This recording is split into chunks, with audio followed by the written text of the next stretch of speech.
तो हरी हरी ओढ़नी तो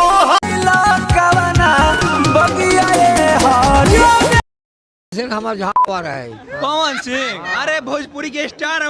हाँ हमारा कुछ नमस्कार, कैसे हैं आप लोग? उम्मीद करते हैं बढ़िया होंगे। आज की वीडियो में आपका बहुत बहुत स्वागत है। आज की वीडियो में हम बात करने वाले हैं पवन सिंह का न्यू सॉन्ग और एक प्रमोद प्रेमी का ओल्ड सॉन्ग, जो कि दोनों में चोरी का आरोप लग रहा है।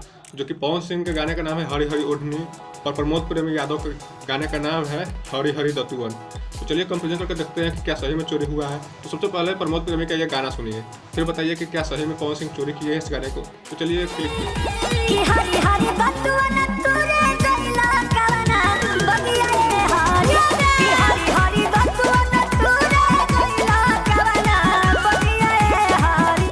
तो अपने गाने को सुन लिया, क्या लगता है गाना चोरी का है या नहीं? इस गाने को चोरी का ही बताया सकता है, क्योंकि इस गाने का पूरा पंच लाइन ही चोरी करके गाया गया है। और जिस तरह से जिस वेव में गाया गया है उसी वेव में पवन सिंह का भी हरी हरी ओढ़नी गाया गया है। तो इस गाने को सुन के एक बार पवन सिंह का हरी हरी ओढ़नी भी सुन लीजिए ताकि तसल्ली हो जाए। और चलिए देखते हैं उस गाने को।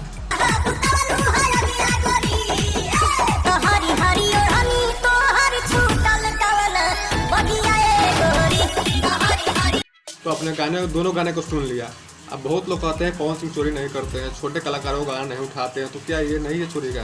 क्या खेसारी लाल चोरी करेंगे तो ये भी चोरी करेंगे? इनका नाम अलग। खेसारी लाल 30-35 गाना गाते हैं तो एक आध गाना चोरी का हो जाता है, जबकि ये महीने में 4-5 गाना गाते हैं और 2-3 गाना चोरी का ही गाते हैं। जैसे पिछला वाला लाल घाघरा जो कि अवधेश प्रेमी के पार्ले जी किया के गाना का 2 कॉपी था, इस गाने को देख लीजिए प्रमोद प्रेमी का 2 कॉपी है। तो ऐसा नहीं करना चाहिए। और हाँ, पवन सिंह के राइटर मैनेजर इस सब पर ध्यान देना चाहिए। तो क्यों चोरी गाए, वो बड़े स्टार हैं।